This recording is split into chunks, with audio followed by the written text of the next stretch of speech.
सह वीर्यं कर्वावहै तेजस्विनावधीतमस्तु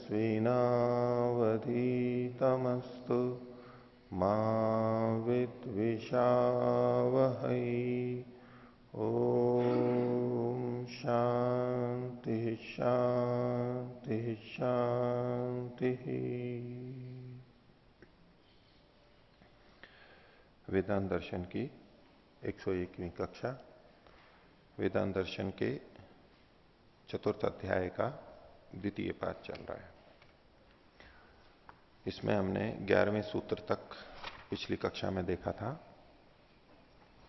और इस प्रसंग में शरीर छोड़ करके जाने वाली आत्मा कैसे कैसे जाती है, कहां कहां क्या चीजें विलीन होती हैं, इसके बारे में वर्णन प्राप्त था।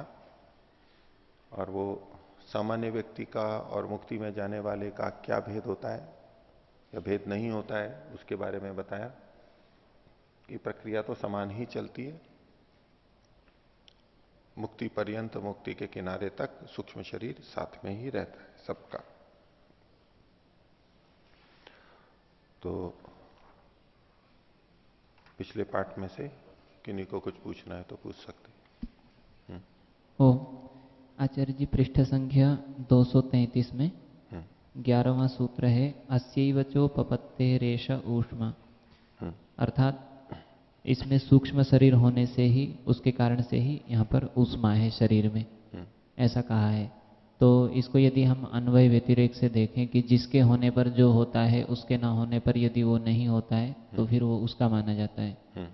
तो आत्मा के होने से शरीर में ऊष्मा होती है और जब आत्मा यहाँ से निकल के चली जाती है तो शरीर में ऊष्मा नहीं होती है। तो आत्मा का गुण भी ऊष्मा कहा जा सकता है। इसमें हमें ये देखना होगा, नियम तो अपनी जगह लगता है ये सामान्य रूप से कि जिसके होने से जो हो तो मानते हैं कि वही कारण है, और जिसके ना होने से ना हो तो पता लग जाता है। ये तो अन्वय है कि जिसके होने से ये होता है, जब जब वो होता है तब तब ये होता है, हर जगह हर बार मिलता है, ये तो अन्वय हुआ। और व्यतिरेक कि जब जब वो नहीं होता है तब तक दूसरी चीज भी नहीं होती है, जब जब नहीं होता है तब तक वो नहीं होती है। तो इस तरह अन्वय व्यतिरेक से देखने से हमें निश्चय हो जाता है कि इसका इसके साथ में संबंध है, ये इसका कारण है। तो आपका कहना है कि यहां तो इन्होंने सूक्ष्म शरीर के लिए कह दिया, ये आत्मा का भी तो हो सकता है, हो सकता है, लेकिन हम ये निर्णय नहीं कर सकते कि ये केवल आत्मा का है, क्योंकि जो बात आप आत्मा के लिए कह सकते हो वो सूक्ष्म शरीर के लिए भी कह सकते हो।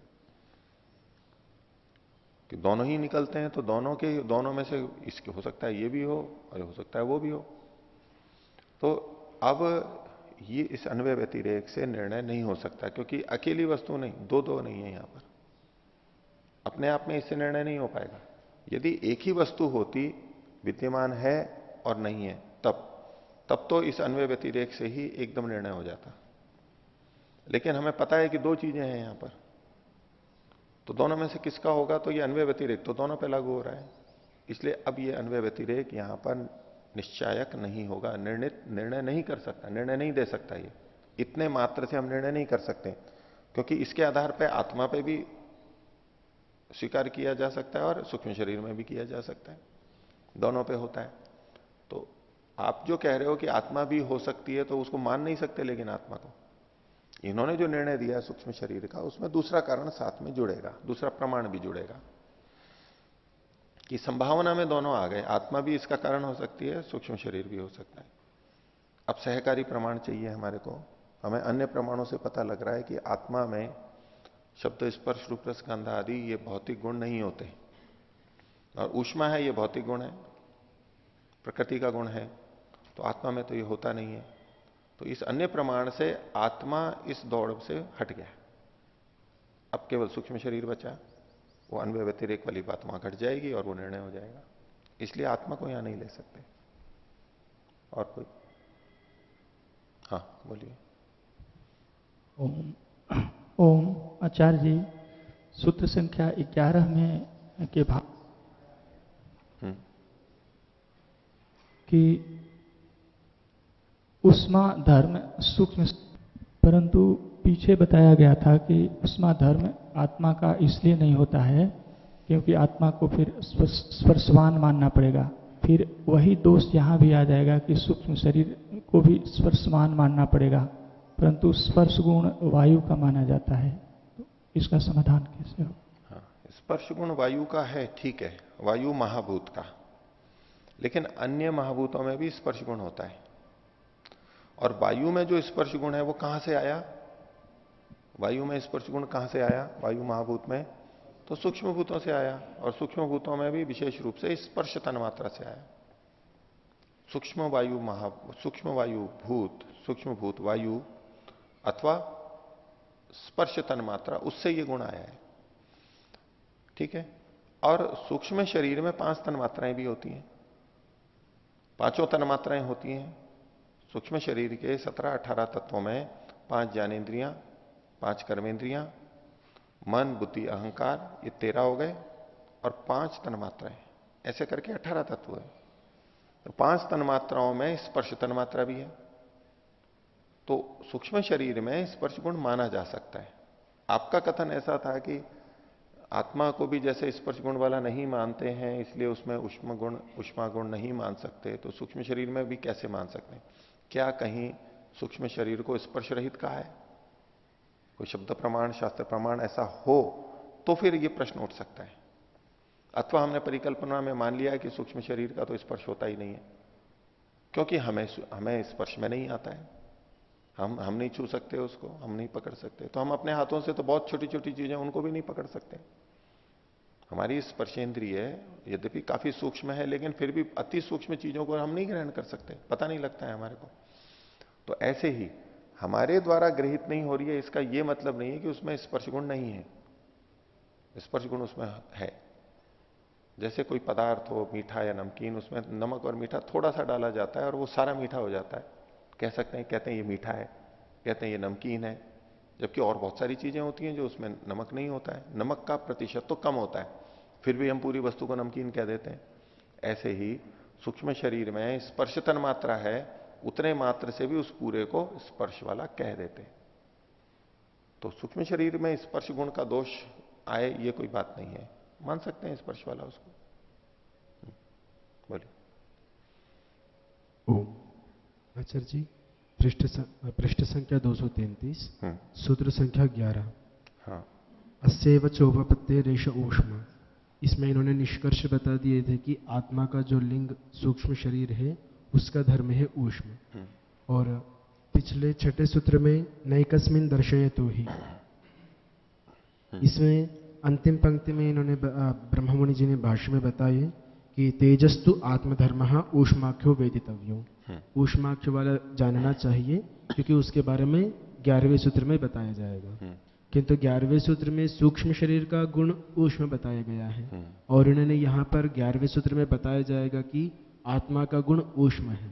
हाँ। इन दोनों में विपरीतता दिख रही है। हाँ, ये थोड़ा कथन के अंदर अगर हम सीधे सीधे जो लिखा है तो ये विरोध ही प्रतीत होगा। विरोध है इसमें कि पहले तो आत्मा का गुण मान करके कहा गया कि 11वें सूत्र में बताया जाएगा ऊष्मा गुण, और यहां सूक्ष्म शरीर का बताया। तो इससे हम ये तात्पर्य निकालते हैं कि पीछे जो आत्मा का गुण ऊष्मा कहा गया वो स्थूल रूप से कहा गया, क्योंकि शरीर से जो निकल करके जाता है वो आत्मा जाता है, हम सामान्य रूप से कहते हैं, लेकिन सूक्ष्म शरीर भी तो साथ में जाता है। तो पिछले वहां पर 6ठे सूत्र में जो आत्म शब्द है, इसका मतलब है सूक्ष्म शरीर सहित आत्मा, तो उसका धर्म वहां मान लेंगे। और यहां स्पष्ट करके भेद कर दिया है कि वो सूक्ष्म शरीर का है, आत्मा का नहीं है। आत्मा को तो स्वीकार हो ही नहीं सकता है ऊष्म धर्म। आत्मा के कारण से, आत्मा जब जब आता है तब तब शरीर में गर्मी होती है, वहां तक तो ठीक है, लेकिन ये आत्मा का गुण नहीं है। ठीक है। एक कल अर्चना जी का प्रश्न था, जो 4थे अध्याय के प्रथम पाद का 13वां सूत्र, और उसके हिंदी भाष्य में लिखा हुआ था कि पूर्व पाप का विनाश हो जाता है, ब्रह्म साक्षात्कार होता ही तब है जबकि पाप का नाश हो जाता है। ठीक है, यानी इसके आधार पर वो ये कहना चाह रहे हैं कि पाप का नाश हो जाता है तब ब्रह्म साक्षात्कार होता है। तो एक दृष्टि से ये वाक्य ठीक है, लेकिन जो दूसरी दृष्टि से अर्थ है कि जो यहां हमारे प्रसंग में चल रहा था कि ब्रह्म साक्षात्कार होने के बाद में इन कर्मों का क्षय हो जाता है, उसमें पाप और पुण्य दोनों जोड़े हुए थे। ये है पाप कर्मों का क्षय। जब तक किसी के अधिक पाप कर्म क्षीण नहीं होते, थोड़े बहुत बचे हैं वहां तक चल जाएगा, लेकिन बहुत अधिक पाप हैं तो उसको परमात्मा का साक्षात्कार नहीं हो सकता, वो तो क्षीण करने पड़ेंगे। इसीलिए किसी साधक को बहुत लंबा समय लगता है, किसी को कम लगता है। एक तो हम साधक की साधना, प्रयत्न, इच्छा, श्रद्धा, उसमें भेद देखते हैं, उसका भी कारण बनता है। क्योंकि बहुत तीव्र गति से लगा हुआ है, तीव्र संवेग से लगा हुआ है, बहुत प्रयत्न कर रहा है, तो शीघ्र प्राप्त करेगा। धीरे कर रहा है तो धीरे। ये तो लौकिक जगत में भी लागू होता है नियम, और यहां भी लागू होता है। लेकिन आप ऐसा भी देखेंगे कि बहुत से साधक बहुत अधिक लगे हुए हैं, लेकिन फिर भी बहुत समय लग रहा है। तो उसमें कुछ समझ का फेर भी होता है, वो भी बात है। उनको बातें कुछ समझ में नहीं आती और कुछ गलती से करते रहते हैं। ऊपर से तो करते हुए बहुत दिखते हैं, लेकिन अंदर की समझ उतनी नहीं होती है, इसलिए भी देर लगती है। लेकिन अगर इन सबको भी ठीक रखा जाए, देखा जाए कि भाई सब कुछ ठीक चल रहा है, समझ भी ठीक है, कर्म भी ठीक कर रहा है, लेकिन फिर भी एक को जल्दी हो गया और एक को देर से हुआ, तो उस ऐसे स्थलों पर पिछले कर्म भी कारण स्वीकार किए जाते हैं। किसी का पाप कर्माशय, सभी ने सभी पाप कर रखे हैं ऐसा कह सकते हैं, कोई आपत्ति नहीं है। हम सब आत्माएं न जाने कब कब क्या क्या हमने किया है इस जन्म में या पिछले जन्मों में। ऐसा तो कोई दावा नहीं कर सकता ना कि मैंने ये पाप तो कभी भी नहीं किया होगा। और क्यों किया हुआ हो सकता है, संभावना में तो कह ही सकते हैं। तो किसके कितने हैं, लेकिन इतनी अच्छी बात है कि अभी वो सही मार्ग पर आ गया है, अब इस अच्छे रास्ते पे चल रहा है। लेकिन वो पिछले कर्म क्षीण तो होने चाहिए, उनके भोगने में समय लगता है, ऐसे ही थोड़ा ना हो जाते हैं।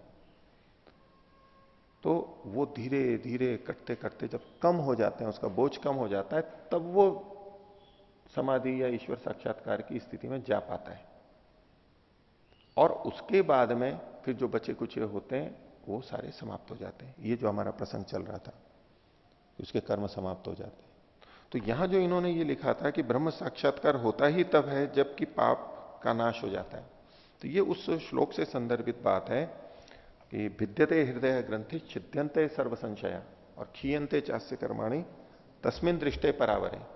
तो इसका जो एक प्रथम अर्थ हम कर रहे थे, प्रथम दृष्टिया जो अर्थ सीधे सीधे आता है वो तो यही है कि उस परवर परमात्मा को जान लेने के बाद में ये सारी चीजें होती हैं। ठीक है, लेकिन इसमें महर्षि दयानंद ने जो अर्थ किया है नवम समोल्लास में, ये श्लोक दिया है, और उसमें प्रश्न किसी ने ये किया था कि मुक्ति एक जन्म में होती है या अनेक जन्मों में। इसके उत्तर में स्वामी जी ने कहा कि अनेक जन्मों में। क्यों अनेक जन्मों में होती है, तो उसका कारण देते हुए उन्होंने इस श्लोक को दिया है। मुंडकोपनिषद का है वास्तव में, और इस श्लोक को देने के बाद में उन्होंने जो अर्थ किया है वो देखो, लिखते हैं जब इस जीव के हृदय की अविद्या अज्ञान रूपी गांठ कट जाती है, जब ये कट जाती है, सब संशय छिन्न होते हैं और दुष्ट कर्म क्षय को प्राप्त होते हैं, तभी उस परमात्मा जो कि अपने आत्मा के भीतर और बाहर व्याप रहा है उसमें निवास करता है। ये जीव सर्वव्यापक परमात्मा में तब निवास करता है। अब वो निवास करना एक भिन्न अर्थ में है, यहां पर ये साक्षात्कार के अर्थ में निवास करना है, क्योंकि साथ में कह रहे हैं, अतिरिक्त कह दिया, श्लोक में तो कहा नहीं गया। जो अंदर और बाहर व्याप रहा है, जो अंदर बाहर व्याप रहा है तो हम उसी में तो विद्यमान है, उसी में तो निवास कर रहे हैं स्थूल दृष्टि से तो। लेकिन वो तात्पर्य नहीं है यहां पर। उस अंदर बाहर व्याप रहे परमात्मा में वो निवास करने लगता है, जैसे कि उसके घर में रहने लग रहा है, उसके आनंद को प्राप्त कर लेता है, उसका साक्षात्कार कर लेता है। कब? जब ये तीनों बातें होती हैं। तो स्वामी जी ने किस तरह अर्थ किया? कर्म के संदर्भ में देखिए, क्षीयंते चास्य कर्माणि, तो अर्थ क्या किया? सब कर्म नहीं लिए उन्होंने, सकाम पुण्य कर्म और वो भी, जैसे कि यहां प्रसंग था हमारा उपनिषद का, वेदांत दर्शन का। उन्होंने क्या लिखा? दुष्ट कर्म क्षय को प्राप्त होते हैं। जब उसके दुष्ट कर्म क्षय को प्राप्त होते हैं तभी उस परमात्मा में वो आगे निवास करता है। इधर तभी, यानी पहले ये तीन चीजें होती हैं, फिर परमात्मा में का साक्षात्कार होता है। जबकि सामान्य अर्थ क्या है? ईश्वर का साक्षात्कार होने पर ये बाकी तीनों चीजें होती हैं। तो इन्होंने जो हिंदी में लिख दिया है जिन्होंने भी, यद्यपि ब्रह्म मुनि जी के संस्कृत भाषा में वो बात नहीं लिखी हुई है, लेकिन हिंदी में जो इन्होंने लिख दिया है, तो जो अनुवाद करने वाले थे उनके मन में ये भाव रहा होगा स्वामी दयानंद जी वाला, और उन्होंने उस तरह से वहां पर अर्थ कर दिया। तो संगति दोनों की है, गलत कोई भी नहीं है। ये इस श्लोक को अपने अपने ढंग से कथन किया गया है कि परमात्मा का साक्षात्कार तब होता है जब ये चीजें कम हो जाती हैं, वो भी अपनी जगह ठीक है। और इन सब का पूरा नाश तब होता है जब परमात्मा का साक्षात्कार हो जाता है। परमात्मा का साक्षात्कार होने पर ही सारी ग्रंथियां नष्ट होंगी, सारे संशय नष्ट होंगे और सारे कर्म क्षीण होंगे, उससे पहले नहीं हो सकते। तो ये बात दोनों ही तरफ से संगत होती है, घटती है।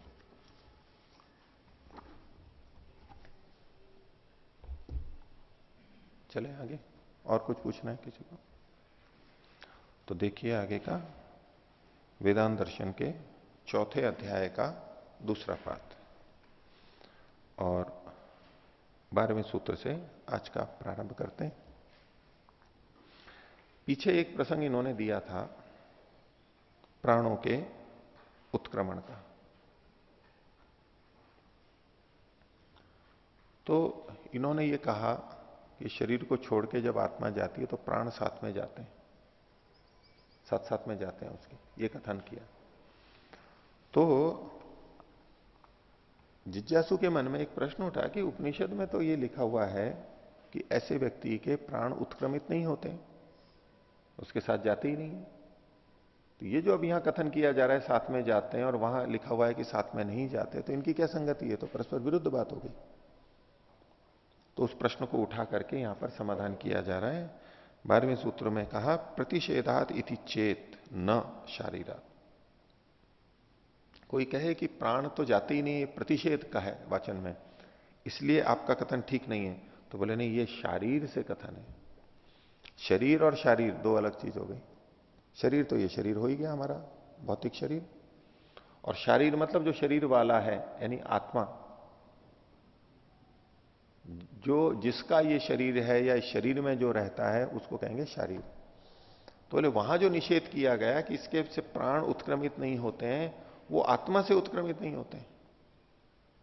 और यहां जो कहा जा रहा है कि शरीर से उत्क्रमित होकर के जाता है, तो वो शरीर से तो जा ही रहा है, लेकिन आत्मा से उत्क्रमित नहीं होते, आत्मा के साथ ही रहते हैं वो।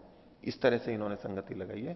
भाष्य देखिए, प्राणानाम उत्क्रांति प्रदर्शिता। बोले आपने पीछे प्राणों की उत्क्रांति का प्रदर्शन किया, यानी कथन किया, बताया।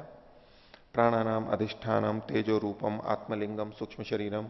और आपने कहा कि इन प्राणों का अधिष्ठान तेजो रूप आत्मा का लिंग यानी सूक्ष्म शरीर है। प्राणस तेजसी इति विधानात, क्योंकि वहां वचन उपनिषद में कहा है कि प्राण तेज में लीन होता है। इस विधान से तस्य सूक्ष्म शरीर से वर्तमानत्व आपीते उक्तम। और इस सूक्ष्म शरीर की विद्यमानता मुक्ति पर्यंत रहती है, यह भी कहा। किंतु लेकिन देखो ये वचन मिलता है, तो ये पूर्व पक्षी बृहदारण्य के एक वचन को दे रहा है। क्या? सवा अयम आत्मा वह या आत्मा, ये तो संदर्भ बताया। अथ अकामय मानो, बिना कामना करता हुआ, यो अकाम जो काम से रहित हो जाता है, निष्काम उसी को खोला जा रहा है, कामनाओं से रहित होता है। आप्त कामा जिसकी सारी कामनाएं प्राप्त हो गई हैं, जिसको प्राप्त हो गई हैं। आत्मकामो व आत्मकामो जिसको आत्मा की कामना है, केवल आत्मा की कामना वाला है। न तस्य प्राणा उत्क्रामंती, उसके प्राण उत्क्रमित नहीं होते। ये प्राणा न उत्क्रामंती ये कहा। अब देखिए ये जो शब्द लिखे हुए हैं ना, बड़े विचारने के हैं। अकामयमान, अकाम, निष्काम, आप्तकाम, आत्मकाम। कामना कामना शब्द है, निषेध भी कर रहे हैं और प्राप्त भी कर रहे हैं। ये सब एक ही चीज को कह रहे हैं सारे के सारे। अकामय माना जो कामना नहीं कर रहा है, अभी जो कामना नहीं कर रहा है उसके लिए कहेंगे कि ये अकाम है। वो कामना बाहर अभिव्यक्ति हो रही हो या मन में, हमें कैसे पता लगेगा कि ये अकाम है या हम अकाम है, कामनाओं से रहित हैं, हमको कैसे पता लगेगा? अगर हम कामना नहीं कर रहे हैं तो हम कह सकते हैं कि हम अकाम हैं। पहचान ही यही है। हाँ, कभी किसी की कामना होती है, कभी किसी की कामना होती है। एक की कामना हो रही है तो दूसरे की नहीं है, ये भी होगा। लेकिन आगे पीछे कहीं ना कहीं हम कामना करने लग जाते हैं, और जब कामना करने लग जाते हैं तो हमें पता लग जाता है कि हम सकाम हैं, अकाम नहीं है। लेकिन अगर वो कामना नहीं कर रहा है आगे पीछे लंबे समय तक, तो कह सकते हैं कि हम अकाम हैं। तो अकामय माना, इससे पता लगता है कि हम अकाम हैं। और अकाम है इसी से पता लगता है कि निष्काम है। निष्काम शब्द बहुत आता है, अर्थ तो एक ही है लेकिन फिर भी निष्काम शब्द कहा, तो अकाम है यानी निष्काम है। और कौन अकाम या निष्काम हो जाता है? तो बोले आप्त काम वाला ही निष्काम हो सकता है। आप्त मतलब प्राप्त, जिसको अपनी कामनाएं प्राप्त हो गई हैं वही अकाम हो सकता है। यानी कुछ न कुछ ऐसी चीज है जिसमें उसको पूर्णता लगती है, जब तक उसको किसी ने नहीं पाया है तब तक वो अकाम या निष्काम नहीं हो सकता है। कामना तो बनी रहेगी, क्योंकि आत्मा तो सुख तो चाहता ही है, दुख से निवृत्ति चाहता है और सुख चाहता ही है, कोई भी आत्मा अपवाद नहीं है इसका। तो जब आप्त काम हो जाता है, प्राप्त काम हो जाता है, तभी वो अकाम हो पाता है, निष्काम हो पाता है, नहीं तो नहीं होगा। पूरा निष्कामता आ ही नहीं सकती। हम स्थूल रूप से कह देते हैं कई बार कि बड़ा निष्काम व्यक्ति है, वो धन नहीं चाहता, तो हम कहते हैं कि देखो निष्काम भाव से काम कर रहे हैं। ठीक है, एक अंश में कह सकते हैं। ये धन भी नहीं चाहता, ये यश भी नहीं चाहता, तो हम सोच लेते हैं कि हाँ ये निष्काम है। तो इस जीवन में धन और यश न चाहता हुआ भी कोई व्यक्ति ये चाह कर सकता है ना कि इन पुण्य कर्मों से मेरा अगला जन्म कैसा हो, अच्छा शरीर मिले, अच्छा परिवार मिले, ऐसी कामना कर सकता है ना। तो लोग तो कह रहे हैं कि निष्काम है, कुछ कामता ही नहीं। बोले रसीद तक नहीं। ये ऐसी घटना एक वहां पर हुई थी, मैंने आपको सुनाई भी होगी शायद पहले। जनकपुरी C3 दिल्ली में स्वामी सत्यपति जी उन दिनों वहीं थे, मैं उनकी सेवा में था। तो सत्संग के बाद में एक व्यक्ति का परिचय कराया गया, और पीछे वहां के प्रधान जी ने बोले ये हमारी समाज के ऐसे सदस्य हैं, बिल्कुल निष्काम है। अब स्वामी जी तो निष्काम कर तो वो ऊंचा ही लेंगे। बोले निष्काम है। बोले जी इतनी सेवा करते हैं, इतना दान देते हैं, कभी भी कोई पद नहीं चाहा, कभी कोई यश नहीं चाहा, दान भी गुप्त कर देते हैं, नाम तक नहीं, घोषणा तक के लिए मना कर देते हैं, मेरे नाम नहीं आए, पीछे आकर के चुपचाप बैठ जाएंगे, किसी को पता भी नहीं लगेगा कि कौन आ गया कैसे। तो स्वामी जी ने उनसे प्रश्न किया कि आप ये पुण्य कर्म क्यों करते हो?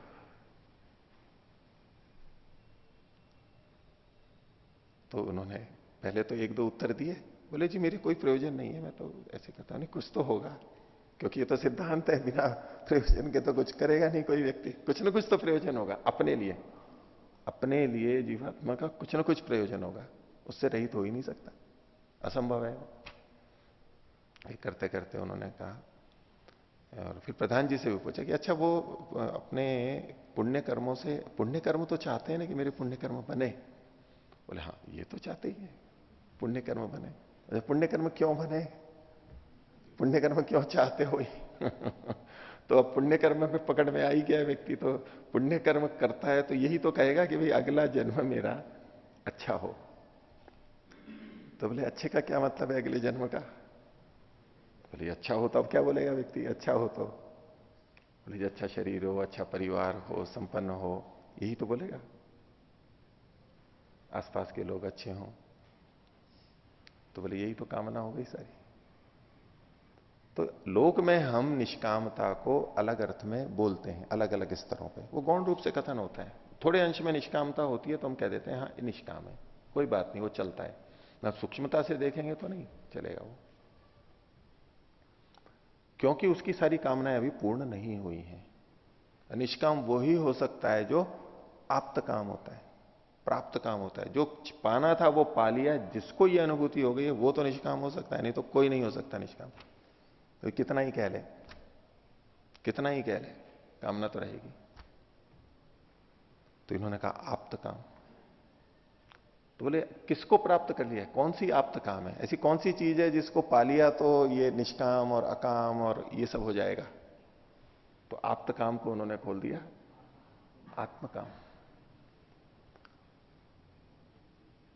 इसको दूसरे ढंग से भी कह सकते हैं, आत्मा को भले ही उसने अभी पाया नहीं है, परमात्मा को, लेकिन उसके मन में है कि नहीं मुझे परमात्मा को पाना है, बस इतना जिसने लक्ष्य निर्धारित कर लिया और उसी को लक्ष्य बना के सब कुछ कर रहा है। अब वो रोटी भी खाएगा तो कपड़े भी पहनेगा तो और भी सारे काम करेगा, उनकी भी इच्छा करेगा, लेकिन मुक्ति के लिए, परमात्मा की, आत्मा की प्राप्ति के लिए कर रहा है वो। और जिसने परमात्मा को पा लिया है, अब वो संसार की तरफ नहीं जाएगा, संसार के सुखों की तरफ नहीं जाएगा, और तभी वो निष्काम बन पाता है। तो परमात्मा को जान लेने पे ये सारी चीजें होती है, नहीं तो नहीं होगी। उसका वो एक श्लोक भी है गीता का, निराहारस्य देहिन विषया विनिवर्तन्ते निराहारस्य देहिन रसवर्जम ततोप्यस्य परम दृष्टवा निवर्तते। बिल्कुल यही बात कही गई है। बोले जो निराहार होता है देही यानी शरीर वाला, कभी भोजन नहीं करते हैं तो विषया विनिवर्तन्ते, विषय उसके छूट जाते हैं, उसको विषयों की इच्छा नहीं करती ज्यादा। खाना नहीं मिले ना किसी को तो उसको विषय भोग की इच्छा नहीं करेगी, कम हो जाएंगी बिल्कुल।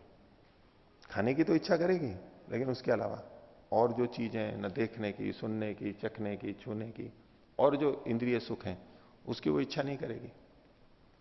देखा जाता है ना। इसलिए अपने को निर्विषय बनाने के लिए बहुत से उपवास करते हैं, और जिसके होने से हो और जिसके ना होने से ना हो। जब जब उपवास करते हैं तब तक लगता है कि मन शांत है, नहीं, मन शांत है, कम खाते हैं, ये करते हैं, तो उससे विषयों की प्रवृत्ति कम होती है। और विषयों की प्रवृत्ति कम क्या होगी कि शरीर ही क्षीण हो जाता है, दुर्बलता आती है। तो ये चीजें तो शक्ति संपन्नता और उत्साह उस समय होती है सारी चीजें, अब वो उसकी कम हो गई हैं, तो उसको लगता है कि हाँ संयम सध रहा है। अब ठीक है, एक स्तर पे तो सध रहा है, लेकिन पूरा नहीं होता है। इसलिए अगली पंक्ति कही रसवर्जम, पहले विषय निवर्तित तो हो जाते हैं लेकिन रस को छोड़ करके, अर्थात उनका रस तो बना रहता है उसमें। विषय तो हट गए हैं लेकिन विषयों का रस अभी बना हुआ है उसमें। अंदर जो रस मतलब लालसा, इच्छा अभी बनी हुई है उस व्यक्ति में। केवल उपवास से ये सारे विषय रस सहित हट जाएं कि इनके प्रति इनमें रसी ना आए, अंदर से भी संस्कार भी हट जाए, कभी नहीं होगा। तो रस वर्जम। और फिर ये रस कब चला जाता है अंदर से विषयों का? ततोप्यस्य रसवर्जम, ये इतना हो गया। रसोपी अस्य निवर्तते, रस भी उसका चला जाता है इन विषयों के प्रति, बिल्कुल भी कामना इच्छा चली जाती है। कब? वो परम दृष्टवा निवर्तते, उस परम यानी परमात्मा को परम जान लेने के बाद में, प्राप्त कर लेने के बाद में वो रस जाएगा, क्योंकि आत्मा तो सुख चाहेगा। देखो, और जब परमात्मा का आनंद मिल गया है तब उसको ये सारे रस फीके लगेंगे, तो वो नहीं चाहेगा। नहीं तो जब तक वो नहीं है तब तक तो उसको कुछ ना कुछ तो सुख चाहिए, वो चाहिए चाहे धर्मपूर्वक चाहिए, नहीं तो अधर्म पूर्वक करेगा, वो कैसे भी करेगा। शारीरिक सुख नहीं है तो मानसिक सुख है, कुछ ना कुछ तो चाहिए उसको। साधना का सुख है, साधना के सुख के सहारे भी चल जाता है व्यक्ति। संतोष सुख हो तो भी चल जाता है। तो कई बार ये कहा जाता है ना कि भाई परमात्मा तो मिला नहीं है, तो इसलिए संसार के सुख की तरफ तो जाएंगे ही। स्वामी सत्यपति जी एक बार प्रवचन कर रहे थे वहीं ये शाला में, दर्शन योग के अंदर, तब की बात है। तो इसी प्रसंग में बात चल रही थी। भाई विद्यार्थी ने पूछा कि जी अभी परमात्मा को तो साक्षात पता नहीं कब होगा, वो मिल जाता है तो विषय सारे छूट जाते हैं हमारे, लेकिन वो तो पता नहीं कब होगा। तो वो नहीं हुआ है तो ये विषय तो छूटने वाले नहीं है, और विषय नहीं छूटेंगे तो फिर परमात्मा का भी साक्षात्कार नहीं होगा। तो फिर होगा कैसे? ये तो दुष्चक्र हो गया ना। परमात्मा का साक्षात्कार होने पे विषयों का रस छूटेगा, विषय छूटेंगे, और परमात्मा के साक्षात्कार तक विषय नहीं छूटेंगे, और विषय नहीं छूटे तो परमात्मा का साक्षात्कार नहीं होगा। तो परमात्मा के साक्षात्कार के लिए विषयों का छूटना जरूरी है, तो होगा कैसे? ये तो बड़ी जटिल स्थिति हो गई। तो स्वामी जी ने कहा नहीं, दूसरे भी तो बहुत सारे सुख होते हैं परमात्मा के साक्षात्कार के पहले वाले, उनके सहारे ये विषय सुख छूट जाते हैं। तो एक जैसे संतोष सुख है, ये भी परमात्मा का सुख तो नहीं है वो। तो यच्च काम सुखम लोके यच्च दिव्यम महत सुखम तृष्णाक्षय सुखस्येते नारहत षोडशीम कलाम। तो संतोष सुख आने लग जाता है किसी को, साधक को, तो ये विषय के सुख छूट जाएंगे, उसके ढीले पड़ जाएंगे। और दूसरा ज्ञान का सुख है, वो ज्ञान का सुख इन इंद्रियों वाला सुख नहीं है, वो आंतरिक सुख है। और वो जब तक आता रहता है, अच्छा लगता है, तो विषयों की तरफ प्रवृत्ति नहीं होगी, उसकी कम हो जाएगी बिल्कुल, बहुत अधिक अंतर पड़ जाता है उससे, क्योंकि वो सुख वहां मिल जाता है, उसको अंदर संतुष्टि हो जाती है। इसी तरह ध्यान काल में जो एकाग्रता का सुख आता है, तो जिस व्यक्ति की साधना अच्छी हो रही है तो उधर विषयों से वो हट ही जाता है, कम हो जाता है।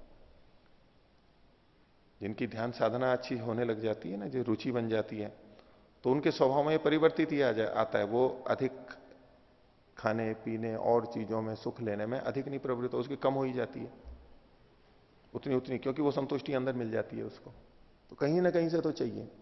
और यदि विषयों की तरफ बहुत अधिक प्रवृत्ति हो रही है, तो इसका सीधा सा मतलब है कि और कोई चीज इसके पास नहीं है, अभी उपलब्ध नहीं हुई है। भाई इस नल से पानी मिल रहा है, तो उस नल पे क्यों जाएगा व्यक्ति वहां पर? अपने घर में ही नल है, तो बाहर के सरकारी नल पे क्यों जाएगा कोई व्यक्ति पानी लेने के लिए? तो वहां जा रहा है, इसका मतलब है घर में नल नहीं है, पानी नहीं आ रहा है, अंदर का नल, अंदर का आनंद नहीं आ रहा है, तभी तो बाहर जा रहा है, वो विषयों की तरफ जा रहा है। ये पक्का लक्षण है, पक्का चिन्ह है। और जैसे जैसे अंदर होता है, बाहर की तरफ से प्रवृत्ति कम ही होती जाती है व्यक्ति की। तो ये खैर मैं ये शब्द आपको बोलने लग गया था, अकामय मानो, अकामो, निष्कामा, आप्तकामा, आत्मकामा।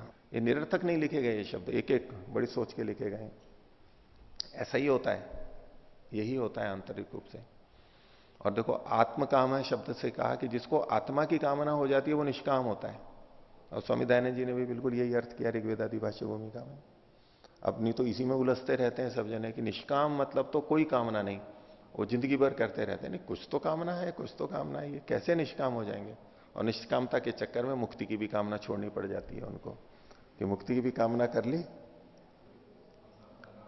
तो सकाम हो जाएगा। मन को फिर तो भाई मन को निर्विकार बनाने की भी कामना कर ली तो भी सकाम हो जाएंगे। ठीक है, दोषों को हटाने की भी कामना कर ली तो सकाम हो जाएंगे। और सब जगह फंसे पड़े कामना ही कामना, तो निष्काम होंगे कब? तो बोले कुछ चिंता मत करो, जो हो रहा है वो चल रहे दो बस, ये निष्कामता है। दुर्गुण है तो दुर्गुण है, सगुण है, अच्छे गुण है तो है, कम है तो कम है, जो है चलने दो, कामना नहीं करनी है, नहीं तो मुक्ति नहीं प्राप्त होगी। अब इतना सब भी पहुंच जाता है, फिर भी एक कामना तो बची भी है, एक कामना तो फिर भी बची भी है। उनसे पूछते हैं आप निष्काम क्यों होना चाहते हो? भाई निष्कामता तो चाह रहा है, निष्काम क्यों होना चाह रहे हो?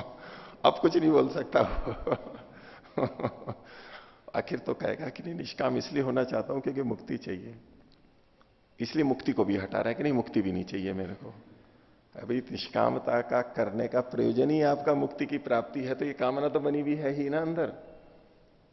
तो ऐसे वो कामना पूरी छूट ही नहीं सकती है, कहती ही है, असंभव है। इसलिए ये अंत में आत्मकाम का, यानी परमात्मा की कामना, ईश्वर की कामना, यही मुक्ति की कामना है। और इसलिए ऋग्वेदादि भाष्य भूमिका में जो स्वामी जी ने कहा पुत्रेष्णा, वित्तेष्णा, लोकेष्णा, ये होती हैं तो ईश्वर ऐष्णा नहीं होती है। और ईश्वर ऐष्णा जिसकी हो गई उसकी ये तीनों ऐष्णाएं चली जाती हैं। अब ईश्वर को भी ऐष्णा के रूप में लिख दिया पर स्वामी जी ने। ओके, दुनिया में हम सुनते रहते हैं ऐष्णाओं को हटाओ, ऐष्णाओं को हटाओ, बोले ये एक और ऐष्णा आ गई। ईश्वर ऐष्णा, तो वो अच्छे अर्थों में है, निंदित अर्थों में नहीं है।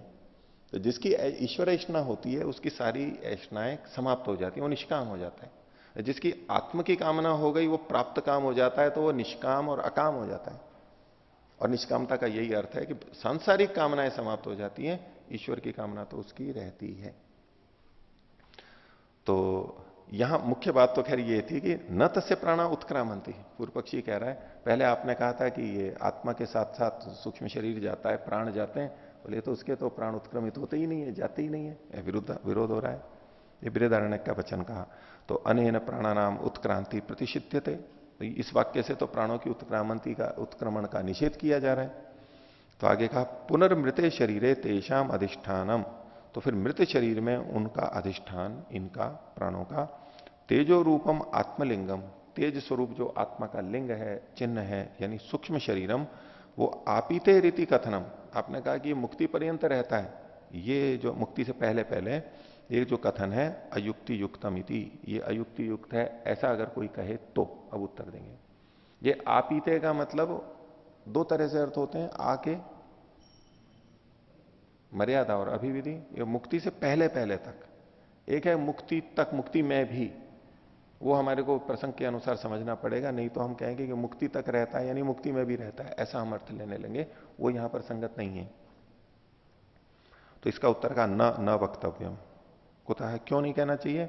बोले शारीरात, ये जो कथन है ये शारीर के लिए कहा गया है, शरीर के लिए नहीं। शारीरात उसको बोले तत्र प्राणानाम उत्क्रमण प्रतिषेध। ये जो प्राणों के उत्क्रमण का प्रतिषेध ऊपर के वचन में किया गया था, ये बृहदारण्यक वाले में, ये शारीरात शारीर से है, इसको खोल दिया आगे, शरीरिण आत्मनः उक्तम, शरीरी जो आत्मा है उसके लिए कथन किया गया है, न तो शरीरात, शरीर से उत्क्रमण का निषेध नहीं किया गया है। हम जो उत्क्रमण कह रहे थे वो शरीर से उत्क्रमण कह रहे थे, यहां जो उत्क्रमण का निषेध किया गया है वो शारीर यानी आत्मा से उत्क्रमण का निषेध किया गया। तो क्या विरोध हुआ? विषय ही अलग अलग हो गया दोनों का। कैसे पता लगा ये? तो तत्र स वा अयम आत्मा, ये जो उस वचन के प्रारंभ में इन्होंने दिया है, ये वचन था बृहदारण्यक 4, 4, 5, 6। तो सवा अयम आत्मा ये तो है पांचवा, और अथ अकामयमान ये जो था ये छठा था। तो ये अथ सब अयम आत्मा, ये जो प्रसंग चला रहा है ये आत्मा का है, शरीर का नहीं है। उसको कह रहे हैं कि आत्म शब्द है प्रतिषेधे पठित है, प्रतिषेध करने में तो ये आत्म शब्द यहां पर पड़ा हुआ है। आत्मन प्राणा न उत्क्रामंती शरीरात तो उत्क्रामंती इति विज्ञेयम, आत्मा से प्राण उत्क्रमित नहीं होते हैं उस समय, लेकिन शरीर से तो होते ही हैं। ये कथन हो गया, इसका समाधान किया। इसी की पुष्टि के अंदर अगले सूत्र में भी कहा, 13वां सूत्र, स्पष्टो ही एकेशाम। कुछ आचार्यों का, कुछ शाखा वालों का इस विषय में स्पष्ट ही संकेत है, उन्होंने इस बात को लिखा है। यहां तो संकेत से ले रहे हैं हम अर्थ, वहां स्पष्ट रूप से कहा भी है। स्पष्टो ही प्राणोत्क्रमण प्रतिषेधो अस्मात् आत्मनः एकेशाम शाखिनाम मते ग्रंथे वा विद्यते।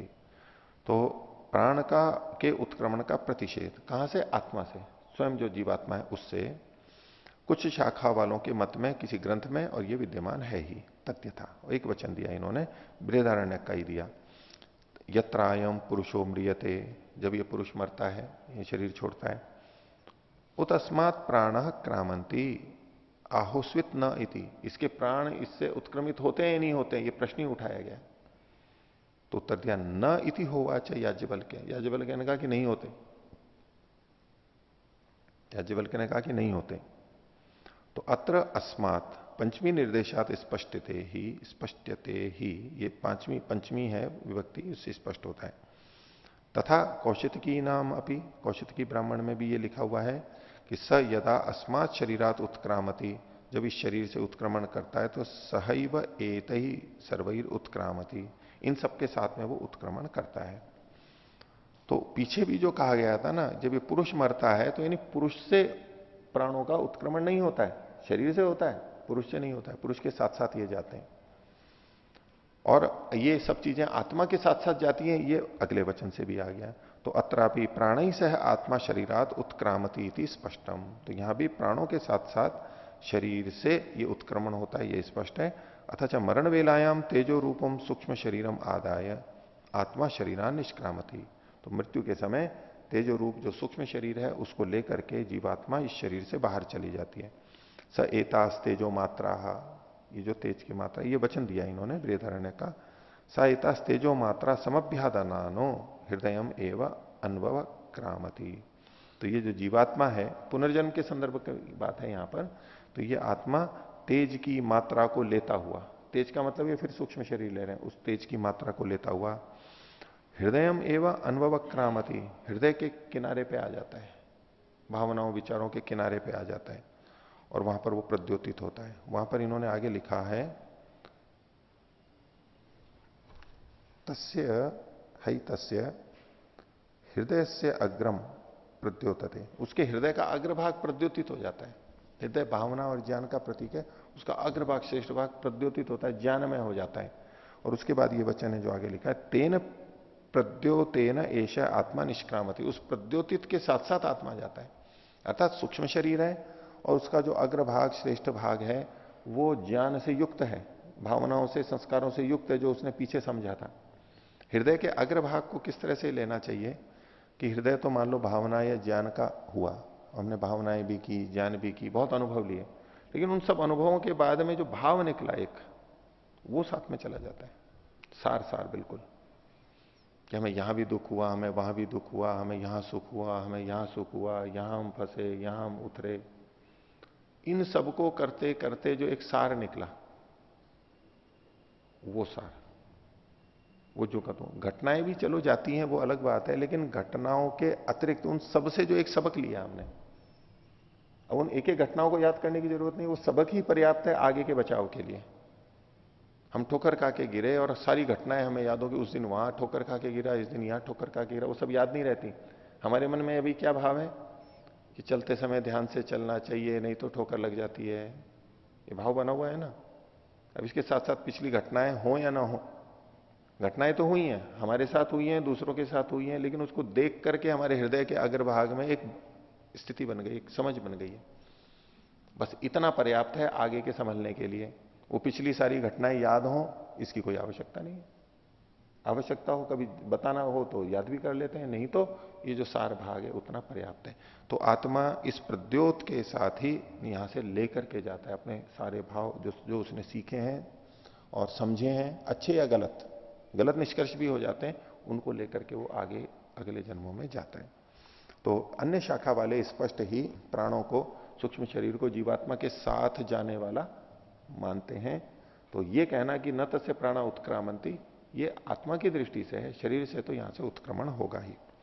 और इसकी पुष्टि में कहते हैं स्मर्यते च, और स्मृति ग्रंथों में भी ये कहा गया, यानी बड़े शास्त्रों की चीजों को स्मरण करके भी इन्होंने ऐसी बातें कही हैं।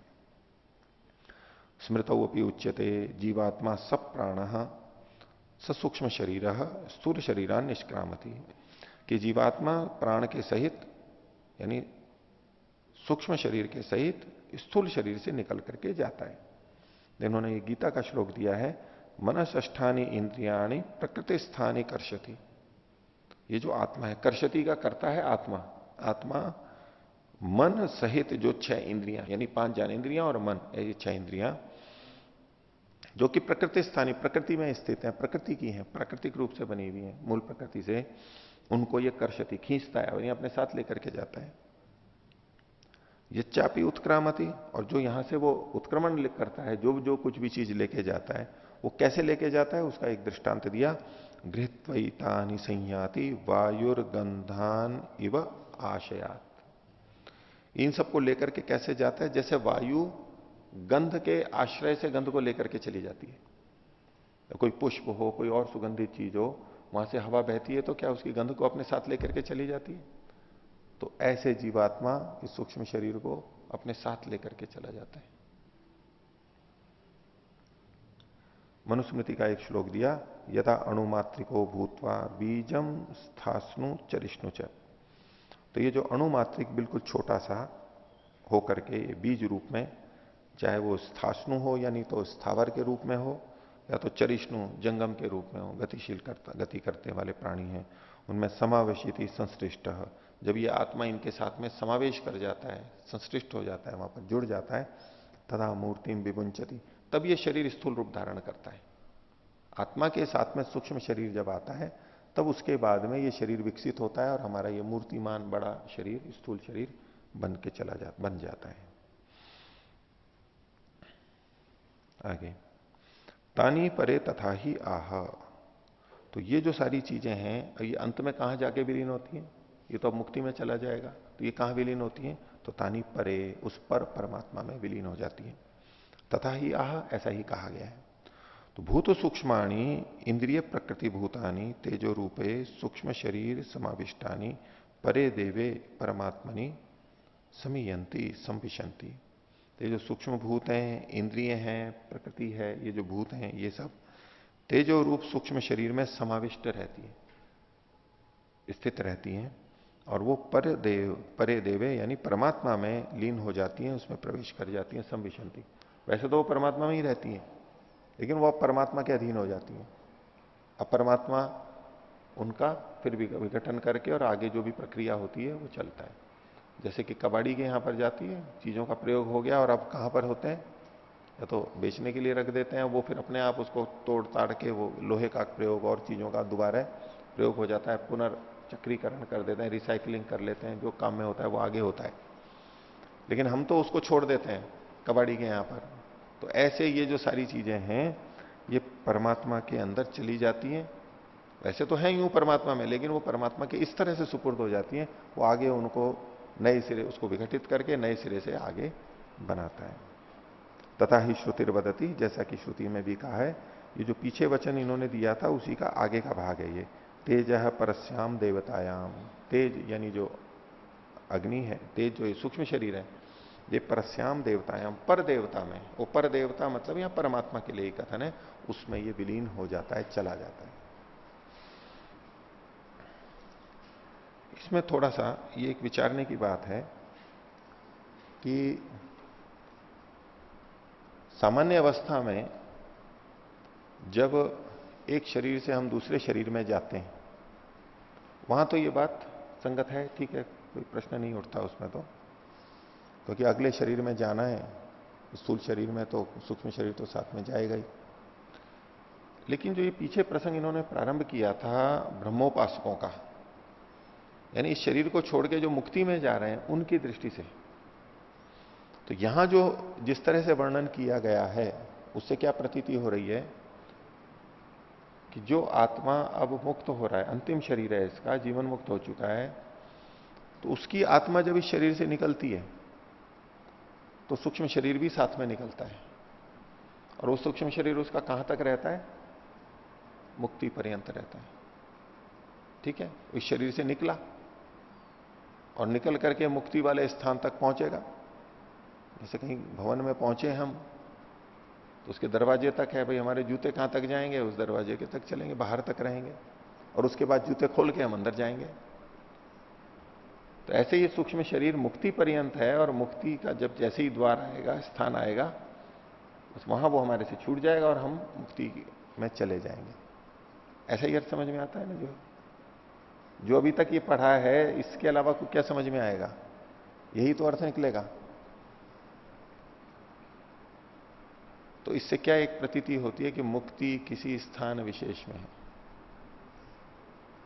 मुक्ति किसी स्थान विशेष में है, जहां तक ये सूक्ष्म शरीर हमें लेकर के जाएगा वो उसके साथ साथ रहेगा। और दूसरी दृष्टि से हम ये सुनते समझते हैं कि मुक्ति तो नहीं, परमात्मा ही तो मुक्ति है, परमात्मा में रहना ही तो मुक्ति है, परमात्मा के आनंद ज्ञान की प्राप्ति ही तो मुक्ति है, और परमात्मा सब जगह है। तो मुक्ति कहां से प्रारंभ होगी उसकी? जीवन मुक्त का जो अंतिम देह है, चरम देह है, यहां से जो आत्मा निकल करके जा रहा है, तो मुक्ति कहां से प्रारंभ होगी? यहां पर या कुछ किलोमीटर और कुछ उसके बाद में कहीं होगी उसकी?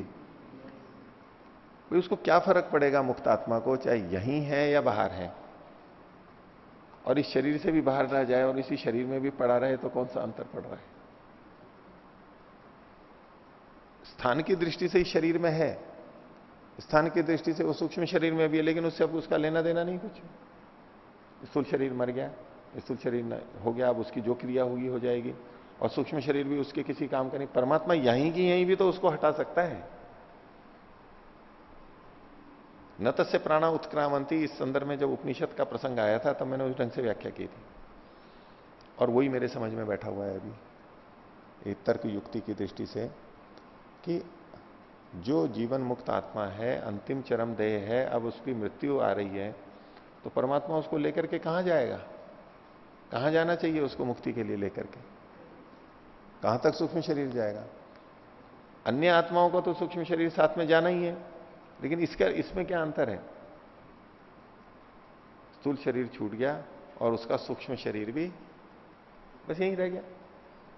अब आगे कहीं जाएगा तो उसकी आत्मा की जो इच्छा होगी, कहीं घूमने की, कहीं जाने की, परमात्मा के स्वरूप को जानने की दृष्टि से वहां चला जाएगा। बस उसके लिए कोई मुक्ति के स्थान विशेष की आवश्यकता नहीं है। वैसे शरीर से यहीं की यहीं वो अलग हो गया और मुक्ति को उसने परमात्मा को प्राप्त कर लिया। तो इस युक्ति की दृष्टि से तो अभी ये समझ में नहीं आ रहा है, ये जिस ढंग से कह रहे हैं कि मुक्ति तक ये सूक्ष्म शरीर साथ में रहता है, लेकिन इस वाक्य को हम दूसरे ढंग से अगर लें कि सूक्ष्म शरीर कब तक रहता है, जैसे हम स्थूल शरीर के लिए कहें कि स्थूल शरीर कब तक हमारे साथ में रहता है, वही मृत्यु पर्यंत, बस फिर नया शरीर और फिर छूट जाएगा वो। लेकिन सूक्ष्म शरीर लगातार चलता रहता है। कब तक? जब तक कि मुक्ति नहीं हो जाती है, ये सहायक बना रहेगा। उसमें भी एक बात और आती है कि हम साधना करते करते या जन्म मरण में चलते चलते चलते अब प्रलय आ गई सृष्टि की, अब मुक्ति में तो जा नहीं रहा है वो, लेकिन प्रलय होगी तो प्रलय में तो सूक्ष्म शरीर का भी प्रलय होगा, वो भी नष्ट होगा, तो उस समय भी तो वो सूक्ष्म शरीर से रहित हो जाता है। तो इस अपवाद को छोड़ करके इसमें तो क्या है कि अगली सृष्टि बनेगी, फिर सूक्ष्म शरीर मिल जाएगा उसको वैसा का वैसा, और फिर आगे चलेगा वो। तो जब तक मुक्ति नहीं मिल जाती तब तक ये सूक्ष्म शरीर चलता रहेगा। प्रलय में छूट भी गया तो प्रलय के बाद फिर आ जाएगा उसके पास, और जन्म जन्म एक ही सृष्टि में चल रहा है तब तो साथ साथ चलता ही रहेगा। तो मुक्ति की प्राप्ति तक सूक्ष्म शरीर रहता है, इस अर्थों में तो ये ठीक बात है। प्रलय वाले को अपवाद छोड़ के उसकी समझ रखते हुए यह कथन किया जा रहा है कि मुक्ति तक सूक्ष्म शरीर रहता है, ये ठीक है। लेकिन यहां जिस तरह से ये उत्क्रमण आदि की जो बात है, ये तो शरीर से निकल करके देश की प्राप्ति की दृष्टि से कथन किया जा रहा है, काल की दृष्टि से नहीं है। तो ऐसे में ये विचार की बात है कि इस शरीर से निकल करके और सूक्ष्म शरीर जा रहा है और फिर आगे जाकर के वो छूटेगा और फिर वो मुक्ति में जाएगा, ये किस तरह से सिद्ध होगा?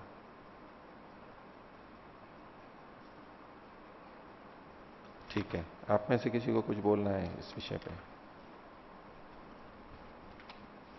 नहीं, किसी को कुछ पूछना है? बोलिए। आचार्य जी, जब व्यक्ति जीवन मुक्त हो जाता है शरीर के रहते हुए ही, तो जब उसका शरीर छूटेगा, और जब हम ये बात करते हैं कि जीवन मुक्त वो हो गया है, और योग दर्शन में आया था कि चित्त का कार्य समाप्त हो जाता है, बुद्धि चरिताधिकार हो जाती है, तो बुद्धि का कार्य भी समाप्त हो जाता है और चित्त का कार्य भी समाप्त हो जाता है। तो जब उसका शरीर छोड़ने का समय आएगा तो आत्मा के साथ सूक्ष्म शरीर तभी जाता है जब उसको दूसरे शरीर में जाना होता है। तो अभी उसको दूसरे शरीर में तो जाना नहीं है, तो सूक्ष्म शरीर वहीं पे रह जाएगा और आत्मा परमात्मा आत्मा को जहाँ भी रखना चाहता है, क्योंकि आत्मा जब परमात्मा का साक्षात्कार कर लेता है, वो समझ जाता है कि अब ईश्वर क्या है और ईश्वर की अनुभूति उसको हो जाती है, तो उसके पश्चात सूक्ष्म शरीर और इन सब का कार्य समाप्त होने के बाद फिर वो परमात्मा की सहायता से, जैसे हम पढ़ते हैं कि परमात्मा के आश्रय से वो आनंद की प्राप्ति करता है, तो परमात्मा ये के आपका आश्रय। अभिप्राय हुआ, आप अपना मंतव्य रख रही हैं, ठीक है। तो दो बातें थी, उसमें से एक पक्ष आपने कहा भी ऐसा होना चाहिए, ये अधिक समझ में आता है, लेकिन यहां तो दूसरा लिखा हुआ है। और कोई? ओ आचार्य जी, देवयान का वर्णन करते हुए कहा गया था उपनिषदों में कि अलग अलग स्थानों पे जाता है, जैसे शुक्ल पक्ष में, उत्तरायण में, ऐसे चीज़ों में, तो फिर अंत में जाके फिर वो ब्रह्मलोक में चला जाता है। तो उसको भी हम यहाँ पर देख सकते हैं कि जब इन चीज़ों में जाता है तो वो सूक्ष्म शरीर को लेके जाता है, फिर यहाँ से पार होके फिर वो सीधा मुक्ति में चला जाता है। ये उस पक्ष में जाएगा कि साथ साथ में जाता है। जी, साथ साथ में। हाँ, लेकिन इसमें ये समझ में नहीं आ रहा कि क्यों ऐसा कथन किया गया, इससे कोई स्थान विशेष और वो प्राप्त हो रहा है कि जब जीवन मुक्त हो गया, शरीर छोड़ गया, तो अब उसको भ्रमण क्यों कराया जा रहा है, और भ्रमण करते करते कहां पर जाएगा? ये कहीं ना कहीं लिखा होगा या तो शास्त्रों में, लेकिन इसके लिए कोई तर्क युक्ति की दृष्टि से संगतता नहीं लग रही है, प्रश्न थोड़ा बचा हुआ है। ठीक है, और विचार करेंगे इस पर, कुछ समाधान हो तो। ठीक है, और किसी को कहना है तो आज का पाठ इतना ही रखते हैं। प्रणव।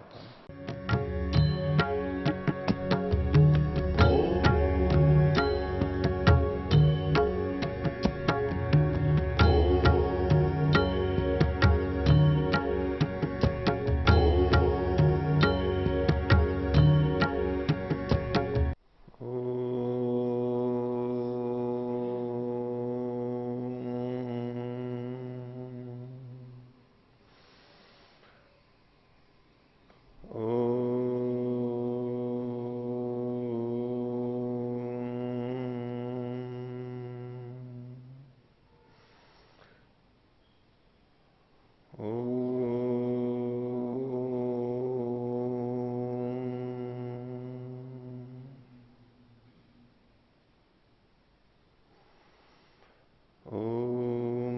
सहनावतु सहनौ भुनक्तु सह वीर्यं कर्वावहै तेजस्विनावधीतमस्तु मा विद्विषावहै। ओम।